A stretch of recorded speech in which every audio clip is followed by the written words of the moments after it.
अस्सलाम students, adolescent measurements का lecture number 2 हम डिस्कस करेंगे। तो बुक वाला कहता है length is defined as a fundamental quantity, then area and volume are derived from length and are expressed in term of length with power 2 and 3 over the volume of the over the term of length. तो कह रहा है कि चूंकि length हमारी क्या होती है, हमारी फंडामेंटल क्वांटिटी होती है, तो इसके मदद से हम क्या करती हैं, हम एरिया वॉल्यूम को डिराइव करती हैं। जैसे यहाँ पर डेफिनेशन में भी लिखा हुआ है कि या तो आप मल्टीप्लाई करेंगे या डिवीजन करेंगे of different powers of fundamental quantities. जैसे लेंथ को डबल दो टू टाइम्स आप मल्टीप्लाई करें तो आपको एरिया मिल जाएगा। लेंथ को 3 टाइम्स मल्टीप्लाई करें तो आपको क्या मिल जाएगा, आपको वॉल्यूम मिल जाएगा। तो नोट लिखा हुआ है, in mechanics length mass and time are arbitrarily chosen as fundamental quantities. However, this set of fundamental quantities is not unique choice. In fact, any three quantities in mechanics can be termed as fundamental, as all other quantities in mechanics can be expressed in terms of these. For example, if speed and time are taken as fundamental quantities, length will also become a derived quantity, because then length will be expressed as the speed into time. इस बात की समझ लगी है किसी को? Note की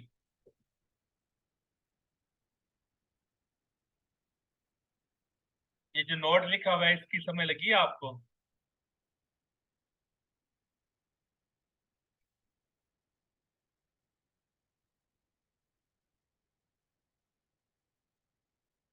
वो कह रहा है कि मैकेनिक्स में आप क्या करती हैं, फंडामेंटल क्वांटिटीज हमारी कुछ भी हो सकती हैं।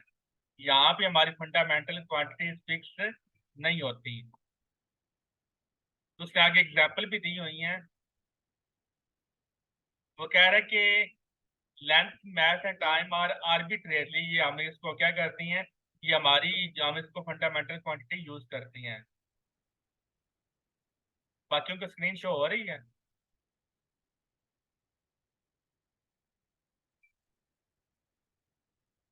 स्क्रीन सबकी शो हो रही है कि नहीं हो रही? तो फंडामेंटल मैकेनिक्स में हमारे पास लेंथ मैथ एंड टाइम, ये हमारे पास फंडामेंटल क्वांटिटीज नहीं होती। इसमें नेट के हाँ जी। However, this set of fundamental quantities is not unique choice. ये सेकंड ये हमारे पॉइंट क्लियर कर दे दोबारा ड्राइव क्वांटिटीज का। वो कह रहा है कि मैकेनिक्स में या हमारी, वैसे हमें पता है ना, length mass division and of time. Different powers of fundamental quantity, multiplication और division of different powers of. या तो हम मल्टीप्लाई कर लें या उनको डिवाइड करते हैं, क्योंकि डिवाइड आपने क्या करना है, मैग्नीट्यूड को करना है। वेक्टर्स आपको पता है वो डिवाइड नहीं होते। तो यानी कि जो फंडामेंटल क्वांटिटीज हैं उनको आप मल्टीप्लाई करके भी डायरेक्ट क्वांटिटीज हासिल कर सकती हैं, डिवीजन करके भी हम उनको क्या कर सकती हैं, हासिल कर सकती हैं। जैसे कि फोर्स हमारी एक डायरेक्ट क्वांटिटी होगी, उसको आपने कैसे हासिल किया, capital G M1 M2 divided by R²। तो यहाँ पर आपने क्या किया, फंडामेंटल क्वांटिटीज को आपने डिवाइड किया, तो आपके पास एक डायरेक्ट क्वांटिटी आपको मिलेगी। क्लियर है?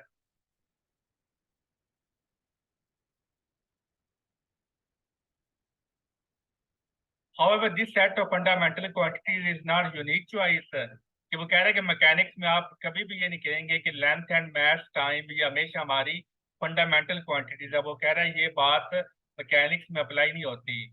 In fact, any three quantities in mechanics can be termed as fundamental, as all of the quantities in mechanics can be expressed in terms of these। तो कोई भी आप ले सकती हैं। जैसे उसने एग्जांपल दी है कि फॉर एग्जांपल अगर स्पीड एंड टाइम को आप फंडामेंटल क्वांटिटीज लें, सेट की बात कर रहे हैं, ये भी बात याद रखनी है कि यहाँ पर वो ये कह रहे हैं कि आपने सेट लेने हैं।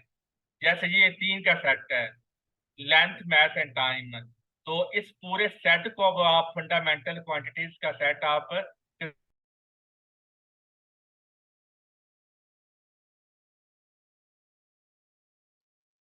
अगर आप इंडिविजुअल बात करें ना, लेंथ मैथ टाइम मैकेनिक्स में, तब ये फंडामेंटल क्वांटिटीज होंगी। लेकिन अगर आप इनके सेट को ले लें, तब लेंथ मैथ एंड टाइम का जो सेट है ना, तो ये हमारा फंडामेंटल क्वांटिटीज का सेट हो भी सकता है, नहीं भी हो सकता। ये दो डिफरेंट बातें हैं। अगर आप इंडिविजुअल लें लेंथ मैथ एंड टाइम को, तो तब ये हमारी फंडामेंटल क्वांटिटीज होंगी। लेकिन अगर आप इनको ग्रुप की फॉर्म में ले लें तो तब ये फंडामेंटल क्वांटिटीज नहीं होंगी। हो भी सकती है, नहीं भी हो सकती।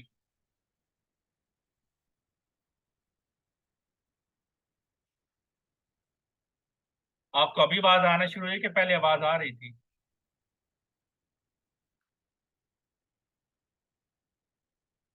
इंटरनेट का ना यहाँ पे इशू हो गया, थोड़ा स्लो हो गया। पहली मीटिंग तो अच्छी रह गई थी। तो ये बात क्लियर है, ये वाला पैराग्राफ का नोट वाला।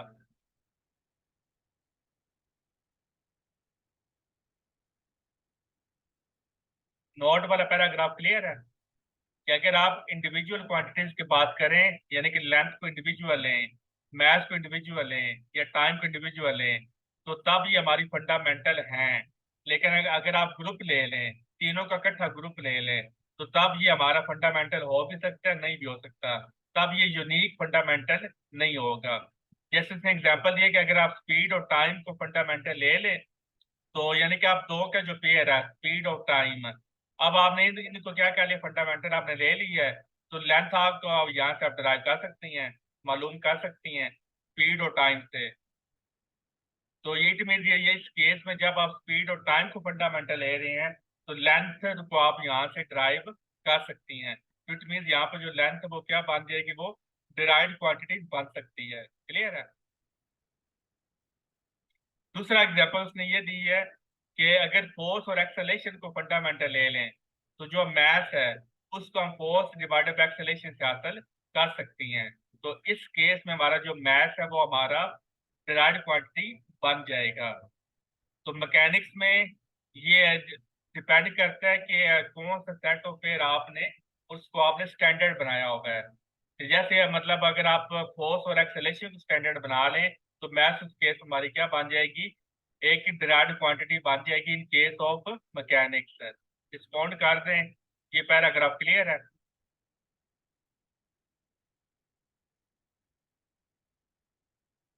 आवाज आ रही है ना?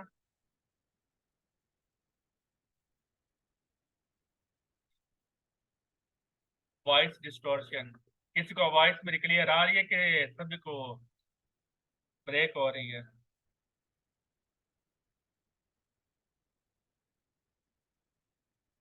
चले, इंटरनेट ये ठीक हो ही जाएगा।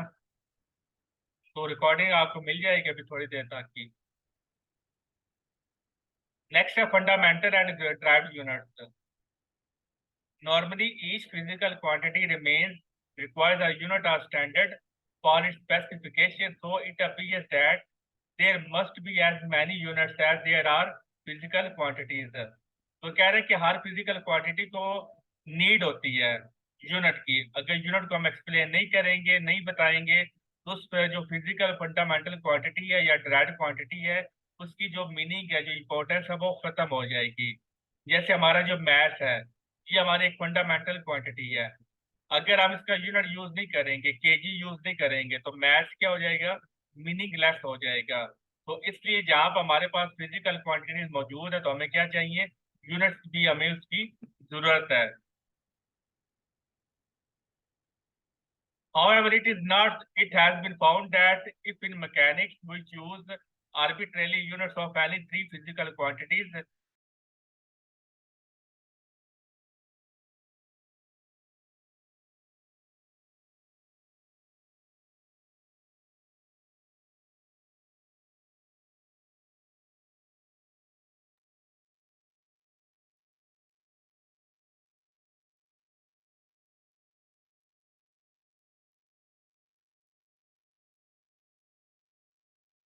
तो अभी तक जो बातें बताई हैं, कोई डाउट है या क्वेश्चन तो पूछ लें।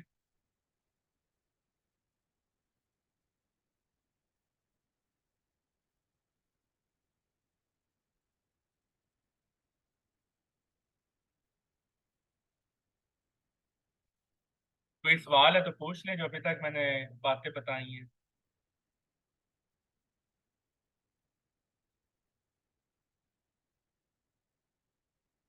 तो इसलिए वो कह रहा है कि हमें, सर अगर मैग्नीट्यूड नेगेटिव है तो इसका मतलब डायरेक्शन नेगेटिव है क्योंकि लेंथ का मैग्नीट्यूड नेगेटिव नहीं होती। वो जाहिर है कि आज हमने ये सवाल किया कि अगर हमारी जो मैग्नीट्यूड और लेंथ जैसे यहाँ पर लिखा हुआ है कि magnitude of physical quantity can be negative, जैसे हमारा जो टेम्परेचर है वो नेगेटिव हो सकता है, ऐसे ही है ना। मैथ हमारा नेगेटिव नहीं हो सकता, लेंथ हमारी नेगेटिव नहीं हो सकती, टाइम हमारा नेगेटिव नहीं हो सकता। तो ये तो हमारी है बेस क्वांटिटी, फंडामेंटल क्वांटिटीज, लेकिन यहाँ पर वो बात कर रहे हैं फिजिकल क्वांटिटी की। तो फिजिकल क्वांटिटी में आपका वेलोसिटी भी आ सकता है, आपका एक्सेलरेशन भी आ सकता है। तो वो कह रहा है कि जब आपकी फिजिकल क्वांटिटी नेगेटिव होगी ना, तब उस केस में आपका जो नेगेटिव का साइन है वो डायरेक्शन को नहीं बताता। वैसे अगर नेगेटिव का साइन लगा, जैसे मैंने एग्जांपल दी थी वो लेंजेस लॉ की, कि लेंजेस लॉ में जो नेगेटिव का साइन है ये हमें डायरेक्शन बता रहा है। सिंपल हार्मोनिक मोशन में जो नेगेटिव का साइन है ये हमें डायरेक्शन बता रहा है।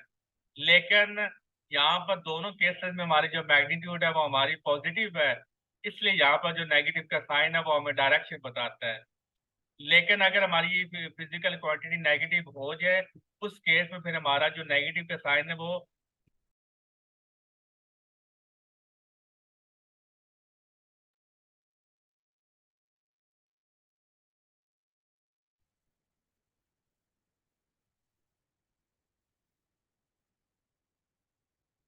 अभी एकदम से इंटरनेट का इशू आ गया, तो बार बार मीटिंग डिस्कनेक्ट हो रही है।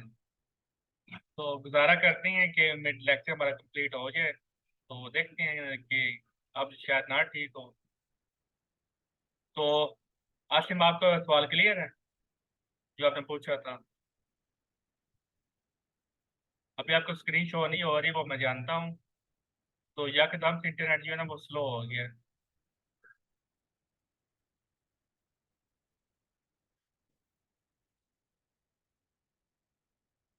हालांकि सिग्नल सारा कुछ ठीक आ रहा है, पता फिर क्या इशू आ रही है। नहीं, मेरी इंटरनेट की इशू मेरी तरफ है अभी तक, इसलिए आपकी जो स्क्रीन है वो आपकी शो नहीं हो रही। अब आपकी स्क्रीन शो हो रही है।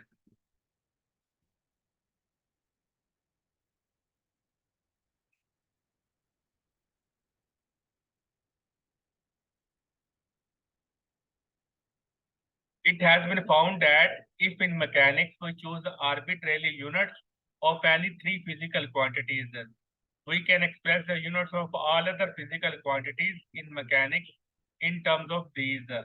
Arbitrarily, the physical quantities mass, length, and time are chosen for this purpose. So, any of unit of mass, length, and time in mechanics is called fundamental, absolute, or base unit. Other units